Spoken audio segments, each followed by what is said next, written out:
สวัสดีครับพี่น้องที่เคารพรักครับวันนี้ผมมาอยู่ที่วัดแม่พักกุหลาบทิพย์ลาดพร้าวกรุงเทพมหานครครับวันนี้ผมจะมาให้รู้จักครูคำสอนคนหนึ่งครับครูคำสอนท่านนี้ท่านเป็นชาวฟิลิปปินส์ครับมาสอนคำสอนที่นี่ทุกวันอาทิตย์ครูคำสอนคนนี้เป็นใครทำหน้าที่อะไรบ้างนักเรียนของเขามีกี่คนไปดูกันครับ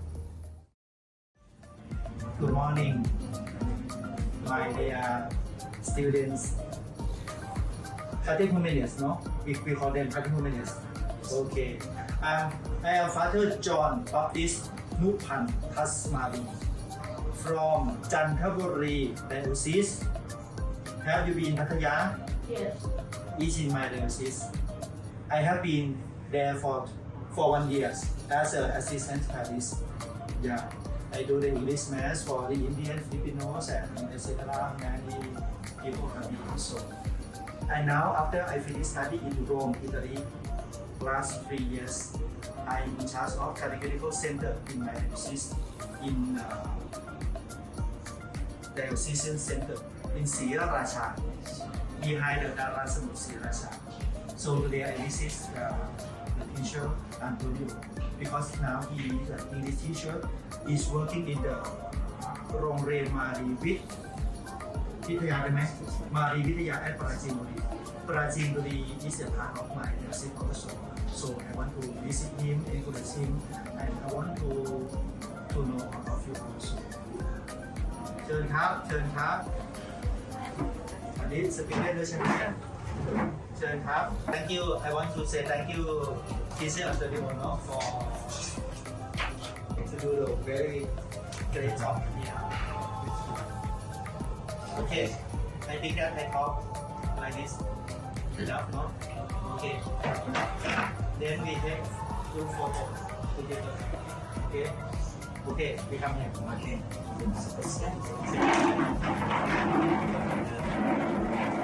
So very nice.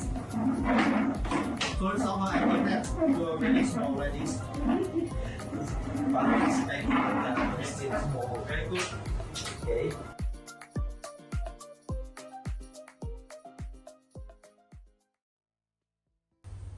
ครับสวัสดีครับพี่น้องที่เคารพรักนะครับวันนี้ผมมาอยู่ที่วัดแม่พักกุหลาบทิพย์นะครับภาษาอังกฤษเขาเรียกว่า The Rosa Mystica Church ที่ลาดพร้าวกรุงเทพมหานครนะครับวันนี้ผมพามารู้จักครูคำสอนคนหนึ่งนะครับครูคนนี้ก็เป็นชาวฟิลิปปินส์นะครับซึ่งมาสอนคำสอนให้กับลูกหลานของชาวฟิลิปปินส์ที่นี่นะครับเดี๋ยวเรามารู้จักกับคุณครูคำสอนท่านนี้มากยิ่งขึ้นนะครับ So good morning dear brother and sister in Jesus Christ. Today I am in the Rosa Mystica Church, ลาดพร้าว in Bangkok. Today I want to introduce a catechist, Filipino catechist, who are here for serve.The church, especially for our brother and sister who know the English language from Filipinos example to prepare for the baptism, first communion and sometimes confirmation also. So, teacher, what is your name? Okay, good morning, Father. Okay. I am Antonio G Bautista Jr. ครับผม Where are you from?I'm from the northern part of the Philippines, particularly in the Isabella. Isabella. Yes, Father. It's not. It's over Baguio. Yes, Father. Oh. And in Cagayan Valley, we are in Region 2, Cagayan Valley. And you say something about your life in Philippines before you coming here. Yes. When I'm still in the Philippines, Father, I used to be.A diocesan youth leader. So I started actually in our barangays as the youth leader in our barangays before.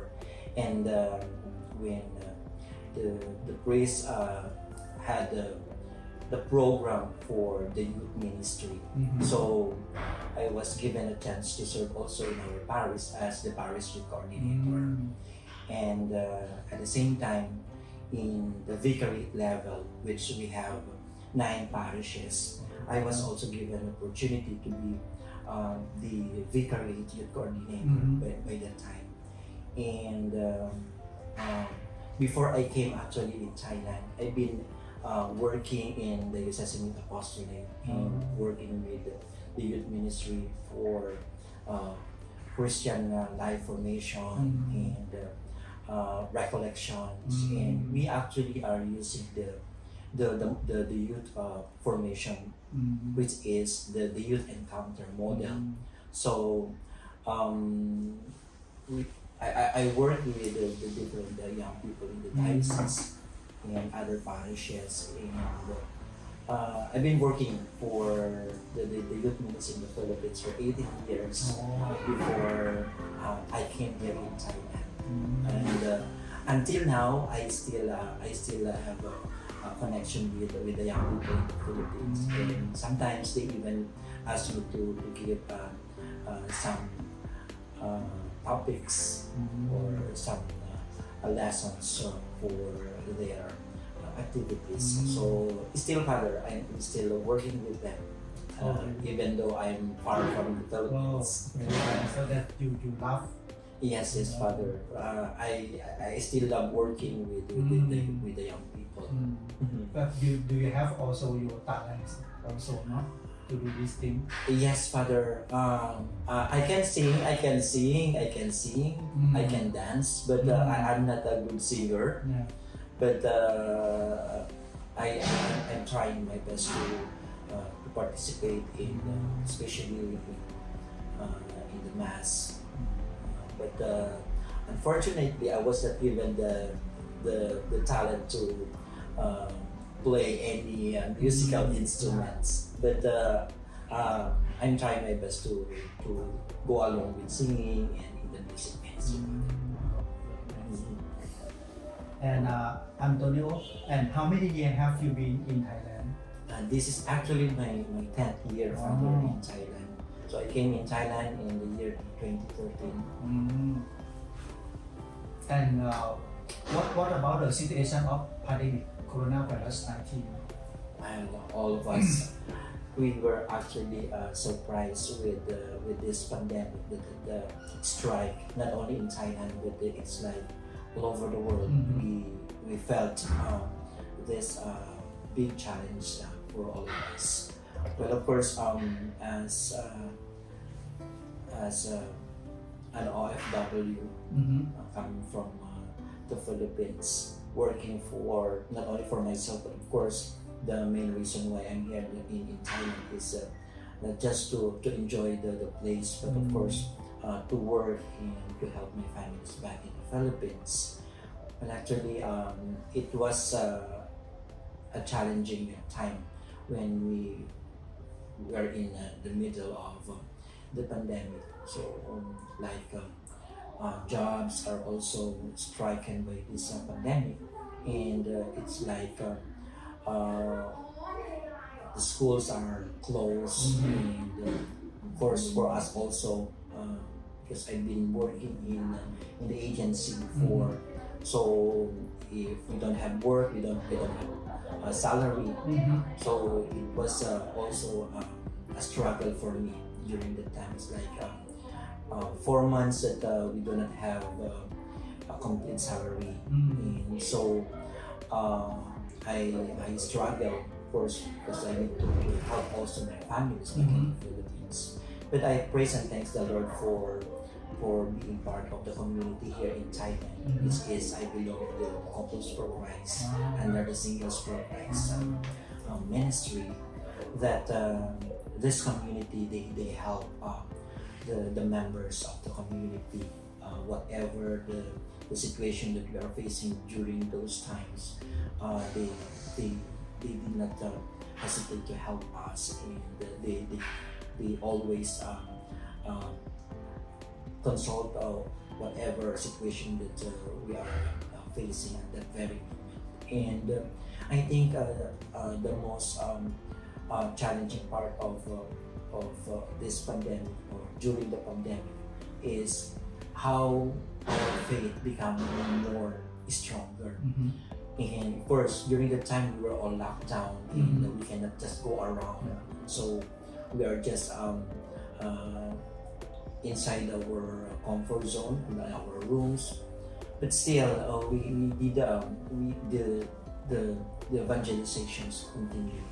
We still have our Zoom online praise and worship, household gatherings, and some kind of teachings that can boost our spiritual life, even though we are in the middle of the pandemic and the lockdown.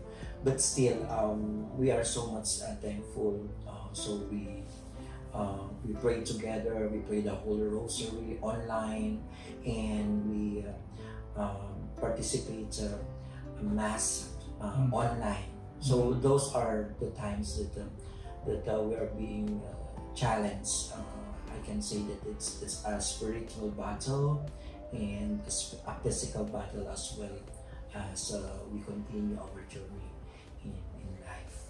Yeah.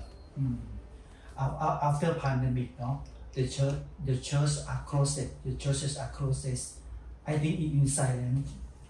And one thing that had happened, I said that, how the church use the digital or virtual liturgies celebrating mass is coming up immediately. That is the answer. Yes, but for a long time ago, for long, they yearn for the church, the real communication with God. They think about, when the church will reopen again, we need for the real communication with God and also for the people also, no? So this one that we realize also.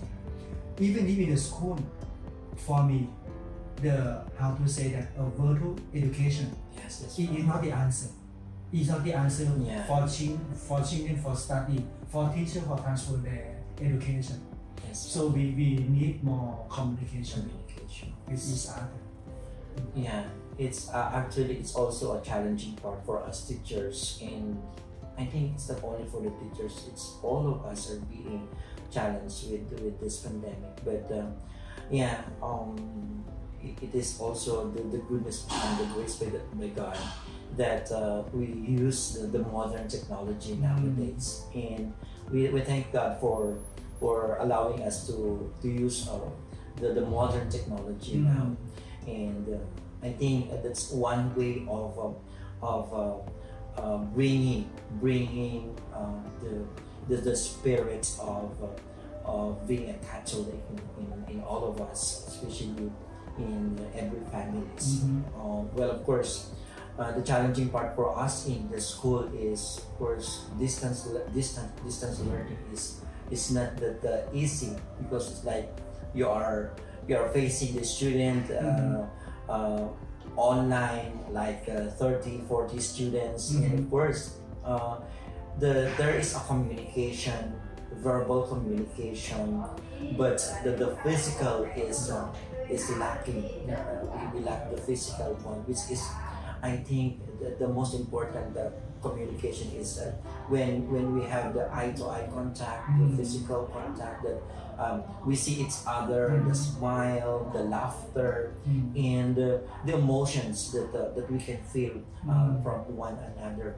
And I think that's one of the challenges as well with the teaching profession, because it's like I think the pandemic also gave something that the students are also like they are very relaxed, because of course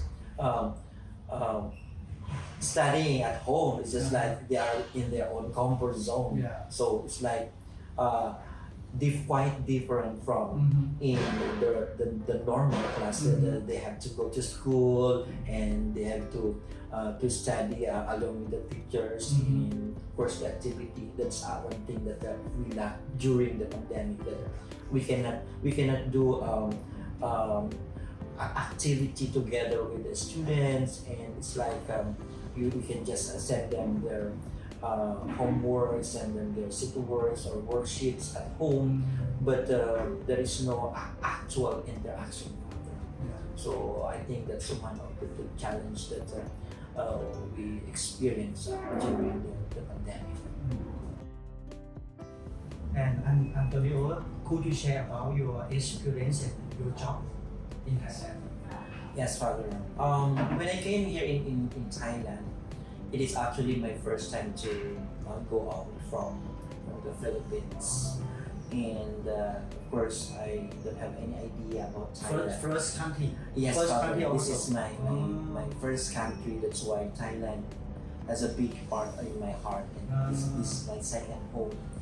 So it's like it's been a decade now that I'm working here in Thailand, and I'm so thankful because my prayer before I came here, I just asked the Lord that if I can still continue my service in the church, and I was so happy because I work as an altar server in St. Thomas Appointments. It's been like 7 years that I work in Mainbury, Father. Yes. So since I'm just near Mainbury, so I serve in the St. Thomas Appointments Church for 7 years, and then after that,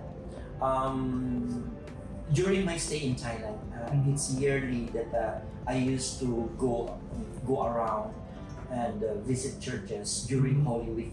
It's like it's called the Visita Iglesia.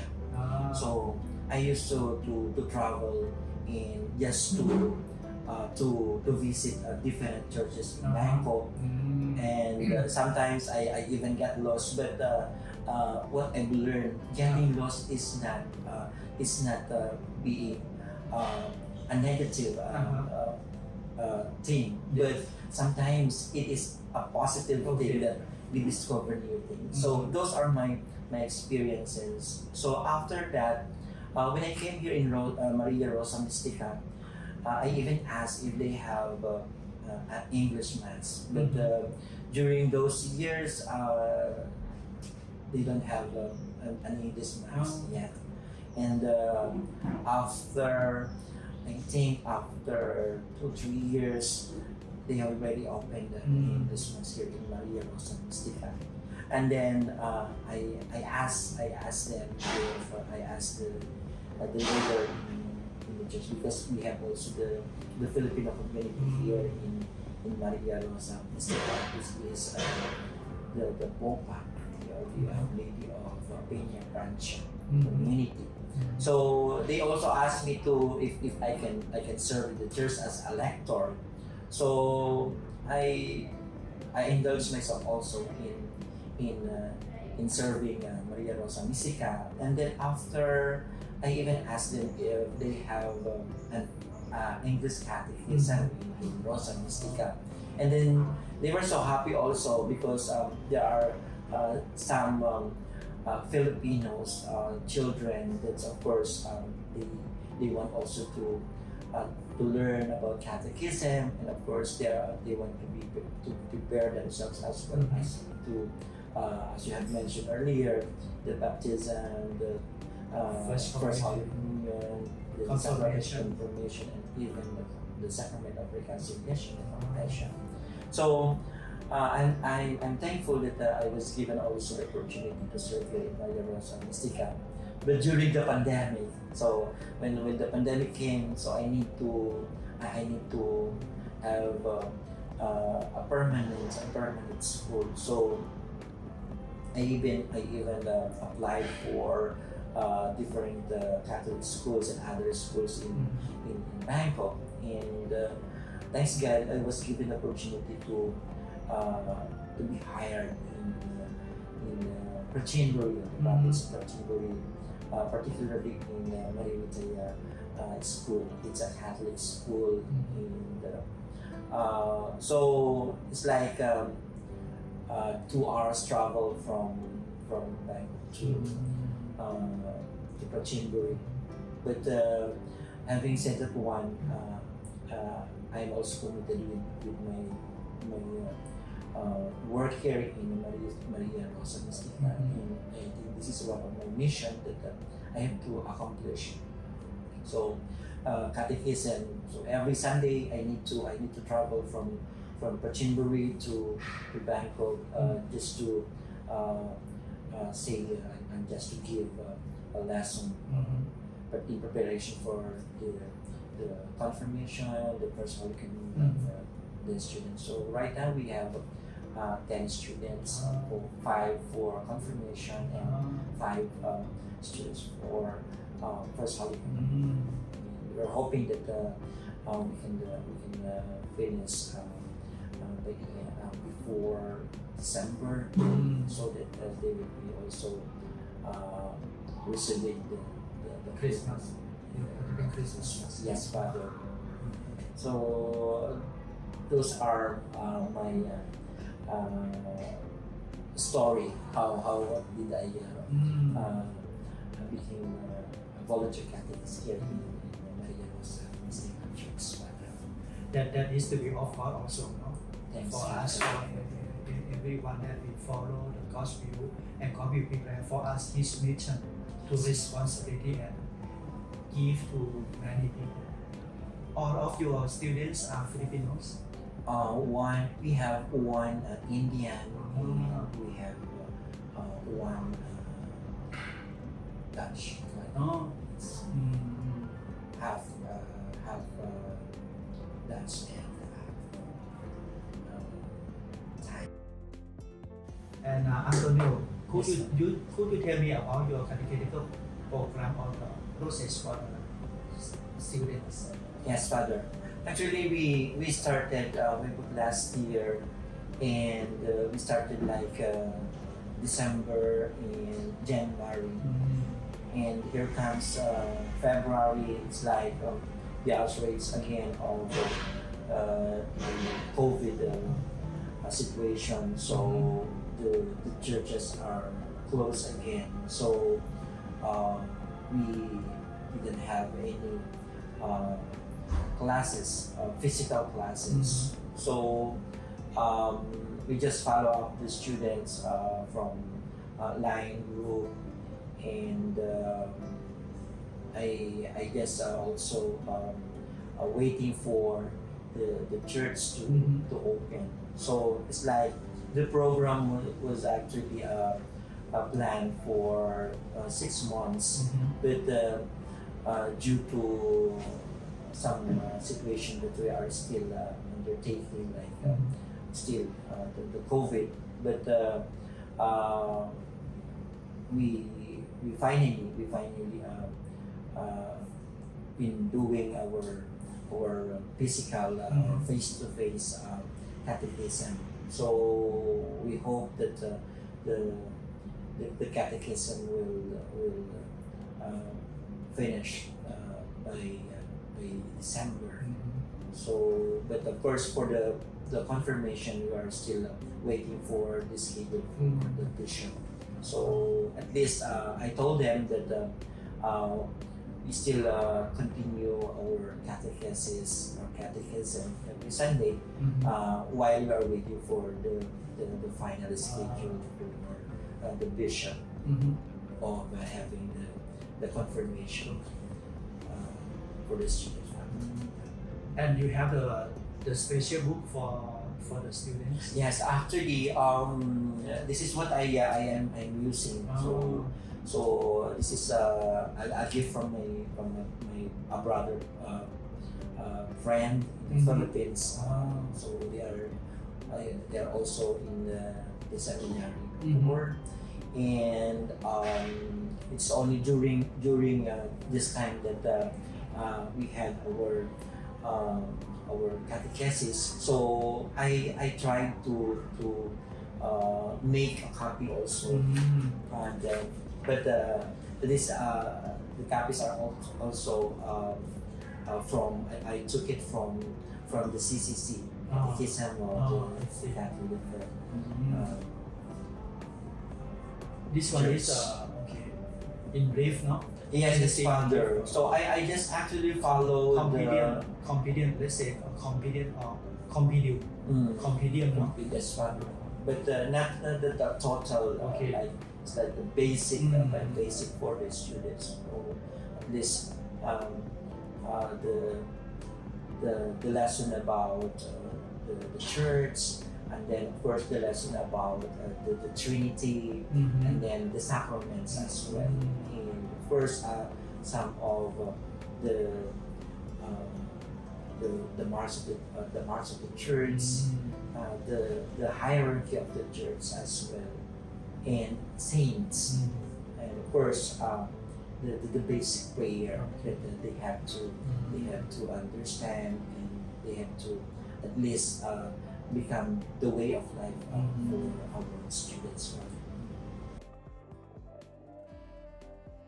Antonio, could you say something about your difficulty or some problems with the catechism? Yes, Father.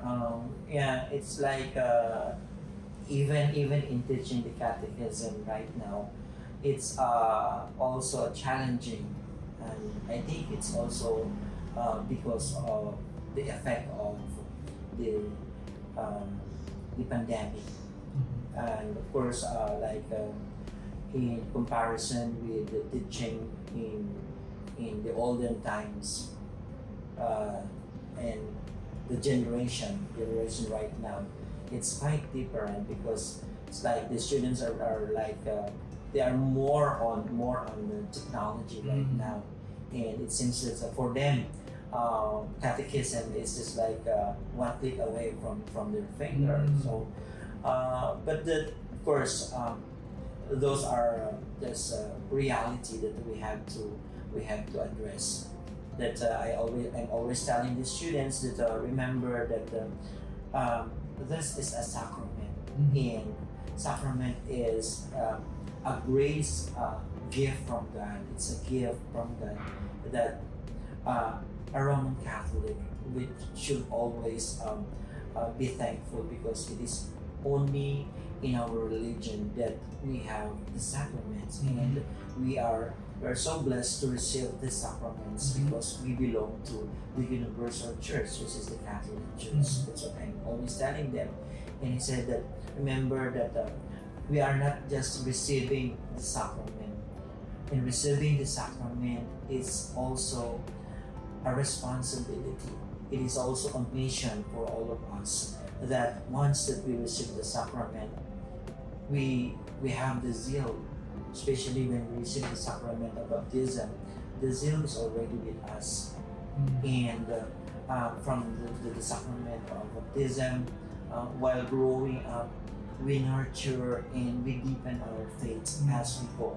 Of course, on the part of the parents as well, that's what I'm always telling them, that remember that the family is the small church, and the family should always be the first catechism which the children can acquire their basic knowledge about their faith. So that's what I'm always telling them and sharing with them also, because it's like as I've said, they also experience some difficulties with regards to how they handle the children on their faith or spiritual life. But of course, it's quite different from the old time and nowadays. But the most important thing is that we share together, we join together, the parents and the catechists, to let the students understand that the sacrament is not just an ordinary thing. The sacrament is part of our life as a Roman Catholic community. And so with the parents or the students, we have good relationship with them. You know each other well. Not that much, but of course, most of the parents are actually serving as well as choir in the church. And so we have that communication here, but not that so deep, because actually, Father, after my class here, I have to go back to Prachinbury. I need to catch up the train as well. But as I've said, I always give advice as well to the parents that they need also to follow up. They need also to help their children in order for them to understand the sacrament that they are about to receive. And the student, they have must pay attention during the catechism. Yeah, actually, during our catechism, we have rules. So I set even rules that during catechism, they are not allowed to play with their phones, as we have. We know this time that it's like all of them, they have their new model of phones, and so of course that's their freedom. But of course, I'm always reminding them that remember, we should not compromise the sacrament, because remember, I am not the one who will be receiving the sacrament. You will be the one who will receive the sacrament, and I am just helping you, preparing you for the sacrament that you are about to receive. So, that's what we are doing every time that we have our catechism. And sometimes I even ask them also some homework. They have to research as well, so that at least they have also part, they also participate. And the following Sunday, so I will just ask them one by one, did they do their homework, and I ask some of them to share about what their lesson for today. And nowadays the student can pray the official prayers by heart. Yes, Father. So the basic prayer they can, and of course I am also asking them to be mindful and sincere in praying the basic prayer, because this is not just prayer that we can just utter or we can just memorize. Remember, the most important prayer is when you pray by your heart. So that's what I'm always telling them, and encouraging them that they have to pray by the heart, not just by memorizing it. Because this is one thing that is difficult also for Thai student, because for a long time ago, 5 years, 10 years ago, we can say that, if you cannot pray official prayers, you will not receive Holy Communion. We can say like that. Yes. But nowadays, I think that we could not say like that, because the student, they do not pay attention. They have pattern perseverance enough for memorize or official prayers. And for the role of the parents, sometimes they do not have time enough for make the catechism or teach them how to pray. No? You say that the role of the family should be the domestic church for the children also. The first place of catechism, that is a family. Yes, so actually that's one of their challenges also, the parents about the prayer. And one good thing that you have shared that one, Father, that yes, of course, before in this time is quite different. So it's also well, anyway, we just prepare our students for them to disobey it. So along their journey as they grow, they will understand what's the significance and what's the importance of the prayers that they need to. And how about the confession? It is something that difficult for the students to memorize or separate what is good, what is bad, what is evil or not. Yeah, actually, when I even ask those confirmants, and it's like they've been confessing like 2, 3, 4 years ago, and then I said, so that's too long. I said, but of course, it's like I'm also preparing them. So I'm also preparing for some of the word papers for them to use during the confession.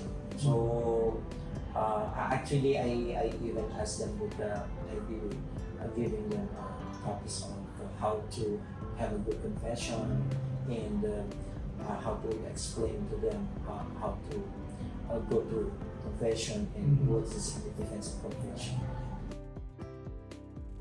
Antonio, you have mentioned about CFC and SFC. What is the CFC and SFC? Alright, okay, Father. So, way back in the Philippines, the CFC stands for the Couples for Christ, which was originated from the Philippines, and I think it's like all over the world they have the Couples for Christ community. So these are community of families where they can express their praise and worship. We have the gatherings as once a month.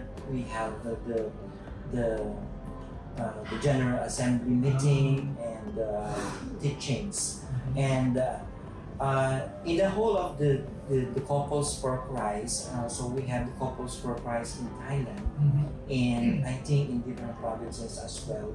So we have the community of the Couples for Christ are divided in different ministries. So for the couple, they belong to the couples. So which is the family that holds the family are the husband and the wife.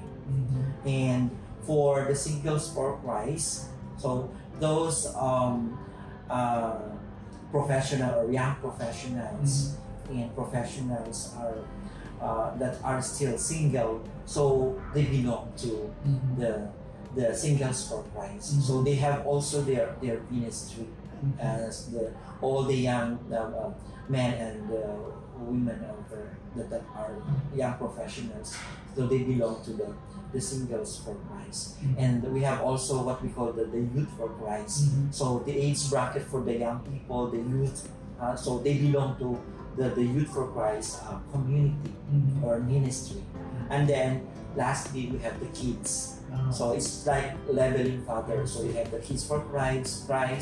So like those are still kids until I think 12 years old. So they belong to the kids for Christ. And then from 13 to I think 18, so they are still in the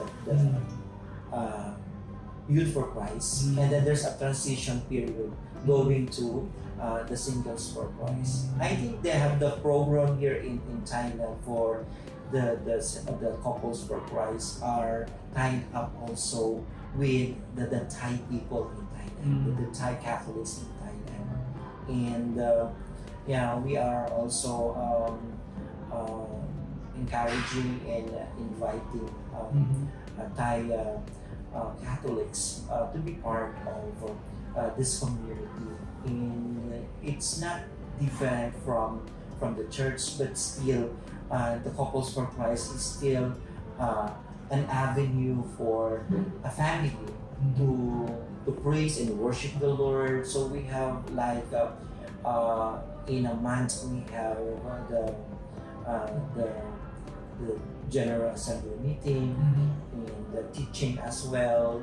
So we have the household. So it's like in a household, it's like a group of in a couples, like a group of 4 to 5 couples, and so as with the singles for Christ, like members of 5 to 10 members or 5 to 8 members, and so as well with the Youth for Christ and the Kids for Christ. So in every ministry we have the chapter household leaders and the chapter couple leaders. So they are also the one who is managing the program or overseeing the community. So that's actually the program for the CFC, or we call it the Couples for Christ. It's what we are doing as well. And of course, we do some charitable work as well. So we expand. The community is also expanding as far from Chiang Rai, and Pitsanulok in the whole Thailand. So that's it. We have celebrations and we have some conferences as well that we are engaged to this. Antonio, anything you would like to say more? Yes, Father. First of all, I would like to thank you, Father, for this opportunity, and praise and thanks to God for giving us this opportunity to know each other, and of course to be part of the catechesis here in Thailand. I still believe that every person, from the time that we were baptized, we have already that mission. And I always share also this one, that a lay person is also with a mission, that we share the prophetic mission, the kingly and the priestly mission of Jesus Christ. So I think wherever we are being destined to work, or given the chance or opportunity to serve, I think it's always a calling. And I think all of us are called to serve the church. And it is always in our weakness, in our weaknesses, that we gain strength from the church. And I think it is very timely that even we had the pandemic, we had the challenges and struggles in life, we still keep on going our faith and deepening our faith as we continue our journey, because there is only one end, or one finish line that we are taking. I believe that right now we are still on a race, and I think the finish line is when we are done with our mission on earth. And I think that's the most important thing, that if we are all called for service, and that's what I believe. I should not say no to the service. I should always say yes to the service, because it is truly God that is sending us for a mission. And I think catechism in Thailand is one of the mission, and I'm so thankful that I still brought here in Thailand, being a youth minister and being a catechist. And thank you so much, Father, for this a wonderful day being with you, and for giving me the opportunity to talk to you today. I would like to thank you also, for your good example, for your catechism, for your mission that you use talents, so many talents that you have put here in the Thai church for the people, especially for the Philippines. I really touching also, and I want to encourage you. I want to ask the power of God to put you ahead with your love, your soul, especially for the spirituality that you have to ask during the time that we have talked together. So much thank you for, and thank you for the church also, that to be like a testimony of His love and take very good care of His people, even if for those who live far away from you. Yeah. Thank you so much.